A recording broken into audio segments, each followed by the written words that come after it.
क्या होगा अगर मैं आपसे कहूँ कि एक ऐसा घर है जो बाहर से बिल्कुल मजबूत दिखाई देता है, लेकिन एक दिन अचानक सब कुछ खत्म हो जाता है। और दूसरी तरफ एक ऐसा घर है जो शायद देखने में साधारण है, लेकिन जब तूफान आता है, बारिश होती, हवाएं चलती, तब भी वह खड़ा रहता है। सवाल ये नहीं है कि तूफान किसके जीवन में आएगा, तूफान तो दोनों के जीवन में आएगा।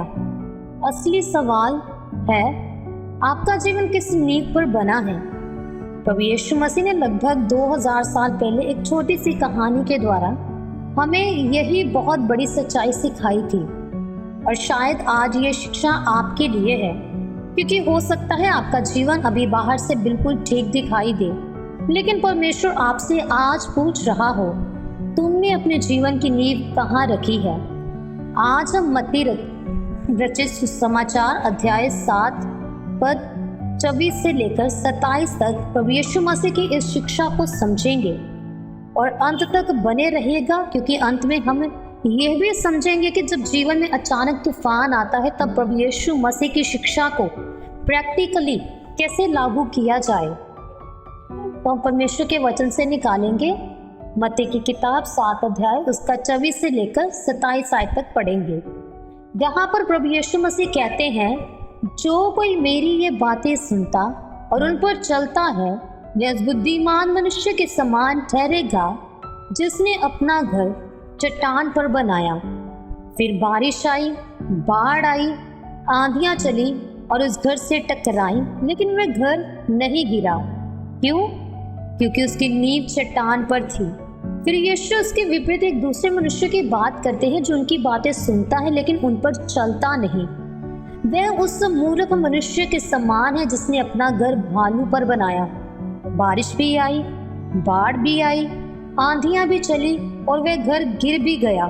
और प्रभु यीशु मसीह कहते हैं, उसका गिरना बड़ा भारी हुआ।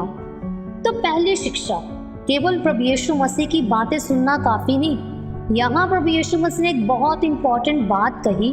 उन्होंने ये नहीं कहा जो मेरी बातें सुनता है वो बुद्धिमान है। उन्होंने कहा जो मेरी बातें सुनता है और उन पर चलता है।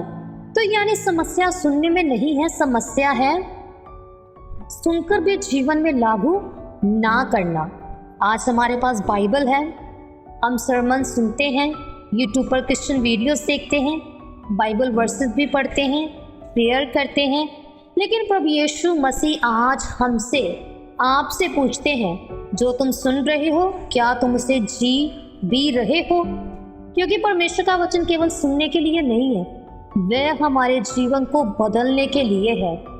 मान लीजिए एक व्यक्ति रोज यूट्यूब पर फिटनेस वीडियोस देखता है, वह अलग अलग एक्सरसाइज सीखता है, हेल्थी फूड के बारे में वीडियोस देखता है, वर्कआउट के बेनिफिट्स जानता है, लेकिन वह कभी एक्सरसाइज करता ही नहीं। क्या केवल वीडियो देखने से उसका शरीर बदल जाएगा? नहीं, बल्कि उसे इस चीज़ के लिए उठना पड़ेगा, एक्सरसाइज करनी पड़ेगी, अपनी आदत बदलनी पड़ेगी। ठीक वही बात स्पिरिचुअल लाइफ में भी है। हम बाइबल के बारे में बहुत कुछ जान सकते हैं, लेकिन अगर हम फॉरगिवनेस नहीं करते, अगर हम दूसरों से प्रेम नहीं करते, अगर हम गलत रास्ते से वापस नहीं आते, अगर हम प्रार्थना में परमेश्वर पर भरोसा नहीं करते, तो हमने केवल सुना है, हमने अभी तक चलना शुरू नहीं किया। तो आज हम अपने जीवन में यह फैसला करना कि हमें सिर्फ सुनने वाले नहीं बल्कि उस पर चलने वाले भी बनना है। अब सबसे इम्पोर्टेंट सवाल, वे चट्टान क्या है? दूसरी शिक्षा, चट्टान कौन है? इस पैसेज के कंटेक्स्ट में चट्टान का मतलब है यीशु की बातों को सुनना और उनके अनुसार जीवन को बनाना। यानी आपकी नींव आपकी फीलिंग्स नहीं होनी चाहिए, आपकी नींव लोगों की ओपिनियंस नहीं होनी चाहिए, आपकी नींव पैसा नहीं होना चाहिए, आपकी नींव आपकी पॉपुलैरिटी नहीं होनी चाहिए, क्योंकि ये सब चीज़ें बदल सकती हैं। आज लोग आपके साथ हैं, कल आपके खिलाफ हो सकते हैं।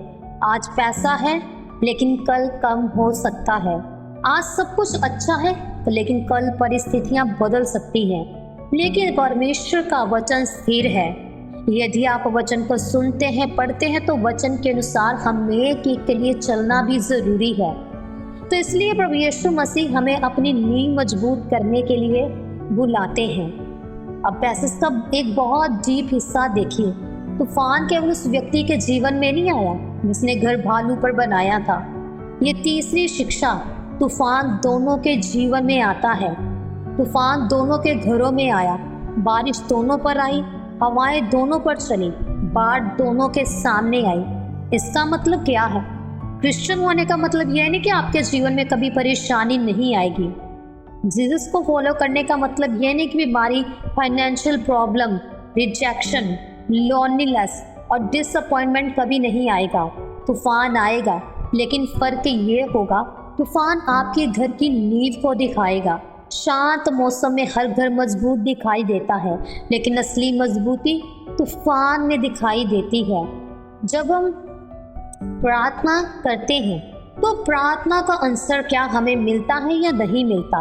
मान लीजिए आपने परमेश्वर से किसी चीज़ के लिए बहुत प्रार्थना की है, प्रेयर की है, लेकिन आपने कहा प्रभु ये काम हो जाए, प्रभु ये रिलेशनशिप बच जाए, प्रभु मेरी फाइनेंशियल प्रॉब्लम दूर कर दे, प्रभु मेरी इच्छा पूरी कर दे। लेकिन समय बीतता गया और आपकी प्रार्थना का उत्तर अभी तक आपकी इच्छा के अनुसार नहीं आया, तो वहाँ पर क्या होगा? अब अगर आपकी नींव केवल आपकी इच्छा थी तो आपका विश्वास हिल सकता है। आप कह सकते हैं परमेश्वर मेरी सुनता ही नहीं। लेकिन अगर आपकी नींव प्रभु यीशु मसीह पर है तो आप कहेंगे प्रभु मैं समझ नहीं पा रहा, लेकिन मैं फिर भी तुझ पर भरोसा करूंगा। यही चट्टान पर बना हुआ जीवन है।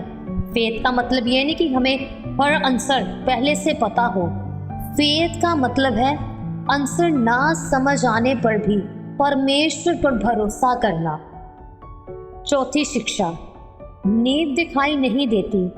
एक घर की नींव आमतौर पर जमीन के नीचे होती है। लोग ऊपर का घर देखते हैं, सुंदर दीवारें, अच्छा रंग, अच्छा फर्नीचर, लेकिन असली स्ट्रेंथ नीचे छिपी होती है। हमारी स्पिरिचुअल लाइफ भी ऐसी ही है। लोग देखते हैं आप कितने अच्छे क्रिश्चियन हैं, आप कितना बाइबल वर्सेस जानते हैं, आप कितनी अच्छी प्रेयर करते हैं, आपके कितने फॉलोअर्स हैं, लेकिन परमेश्वर क्या देखता है? आप अकेले में कौन हैं? जब कोई आपको देख नहीं रहा होता तब आप क्या करते हैं? जब कोई आपको चोट पहुंचाता है तब आपके दिल में क्या आता है? जब आपकी प्रार्थना को उत्तर नहीं मिला तब आपका विश्वास कहाँ जाता है? जब आपको कोई पहचानता नहीं तब भी क्या आप परमेश्वर के साथ फेथफुल रहते हैं? यही आपकी नींव है। एक बहुत बड़ा सवाल। अब खुद से एक सवाल पूछिए, अगर आज मेरी जिंदगी में एक बहुत बड़ा तूफान आ जाए तो क्या मेरा विश्वास खड़ा रहेगा? अगर नौकरी चली जाए, अगर कोई अपना छोड़ दे, अगर लोग गलत समझे, अगर आपकी मेहनत का रिजल्ट ना मिले, अगर आपकी प्रार्थना का आंसर देर से मिले, अगर आपका प्लान फेल हो जाए, क्या आप फिर भी कह पाएंगे प्रभु यीशु मैं तुझे नहीं छोड़ूंगा? अगर आपका आंसर हाँ है तो आप चट्टान पर अपना घर बना रहे हैं। तो प्रभु यीशु मसीह की जैसे जैसे हम इस शिक्षाओं के बारे में पढ़ते हैं, सुनते हैं, जानते हैं, तो उससे अपने जीवन में कैसे लागू करें। अब सवाल है हम प्रैक्टिकल क्या करें। पहला, रोज परमेश्वर का वचन पढ़ें, लेकिन सिर्फ पढ़े नहीं, एक बात चुनिए और सोचिए आज मैं इसे अपने जीवन में कैसे लागू करूं। दूसरा, सुनकर तुरंत छोटा कदम उठाएं। अगर बाइबल कहती है फॉरगिव करो तो किसी एक व्यक्ति को फॉरगिव करने की शुरुआत कीजिए। अगर बाइबल कहती है प्रेयर करो तो आज 5 मिनट एक्स्ट्रा प्रेयर कीजिए। अगर बाइबल कहती है प्रेम करो तो किसी ऐसे व्यक्ति के लिए भी अच्छा कीजिए जिससे आपको बदले में कुछ नहीं मिलेगा। अपनी फीलिंग्स को नींव मत बनाइए। आज मन करेगा प्रेयर करने का, कल शायद मन नहीं करेगा, लेकिन फेथ फीलिंग्स पर नहीं चलता। फेथ परमेश्वर के वचन पर चलता है। तूफान आने से पहले नींव को मजबूत करें। लोग अक्सर तूफान आने के बाद परमेश्वर को खोजते हैं, लेकिन प्रभु यीशु मसीह हमें कहते हैं आज से अपनी नींव बनाओ, क्योंकि जब तूफान आएगा तब नींव बनाने का समय नहीं होगा। शायद आप इस समय किसी ऐसे तूफान से गुजर रहे हैं जिसके बारे में किसी को पता नहीं, तो आज का पर्सनल मैसेज ही आपके लिए है। आप बाहर से मुस्कुरा रहे हैं लेकिन अंदर से टूटे हुए हैं। शायद आप सोच रहे हैं प्रभु आखिर कब तक। आज प्रभु यीशु मसीह आपको ये नहीं कह रहे कि तूफान नहीं आएगा, वे आपको इससे भी बड़ी बात कह रहे हैं, मेरे ऊपर अपनी नींव बना, तूफान आएगा लेकिन तुम अकेले नहीं हो। हवाएं चलेंगी लेकिन तुम्हारी नींव मजबूत हो सकती है। परिस्थितियां बदलेंगी लेकिन यीशु मसीह कभी नहीं बदलते। तो आइए हम सब मिलकर प्रार्थना करेंगे, अपनी आंखों को बंद करें, अपने सिरों को झुकाएंगे। हे प्रभु यीशु, आज हम आपके सामने आते हैं। जितने भाई बहन इस वीडियो को, इन शब्दों को, इन वचनों को प्रभु यीशु मसीह की शिक्षा के बारे में सुन रहे हैं, प्रभु आप उन्हें क्षमा करें कि कई बार हमने अपने आपके वचन को सुना लेकिन उसे अपने जीवन में लागू नहीं किया। आज प्रत्येक जन को बुद्धिमान मनुष्य जैसा बना, हमारे जीवन की नींव आपके वचन पर मजबूत कर। जब हमारे जीवन में तूफान आए तो हमारा विश्वास ना टूटे, जब हमारी प्रार्थना का उत्तर हमारी इच्छा के अनुसार ना आए तब भी हमें आप पर भरोसा करना सिखाइए। जब लोग हमें छोड़ दे तब हमें याद रहे कि आप हमारे साथ हैं। हमारी सोच बदले, हमारा हृदय बदले, हमारी आदतें बदले और हमें ऐसा जीवन जीने में मदद करे जिससे आपके नाम की महिमा हो। स्वर्गीय पिता, हमारे घर को, हमारे परिवार को, हमारे भविष्य को अपने हाथों में रखिए। स्वर्गीय पिता, हम अपना जीवन आपकी चट्टान पर बनाना चाहते हैं। स्वर्गीय पिता, प्रभु यीशु मसीह के नाम से इस प्रार्थना को करते हैं, आमीन। प्रभु आप सबको इन वचनों के द्वारा आशीष दे और आत्मिक उन्नति में बढ़ने के लिए मदद करे।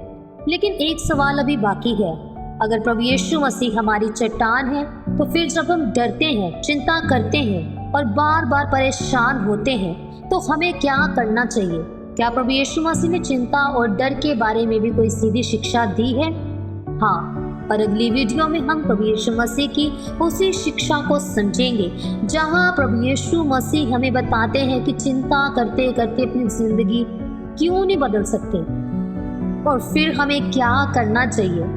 इसलिए प्रभु यीशु मसीह की शिक्षा सीरीज की अगली वीडियो मिस मत कीजिए। और अगर आज की बात ने आपके हृदय को छुआ है तो कमेंट में सिर्फ इतना ही लिखिए, मेरी नींव प्रभु यीशु मसीह है। वीडियो को लाइक करें, शेयर करें और बिलीवर्स फैमिली मारानाथा के साथ जुड़े रहिए। मिलते हैं अगली वीडियो में। प्रभु यीशु मसीह आप सबको आशीष दे, आमीन।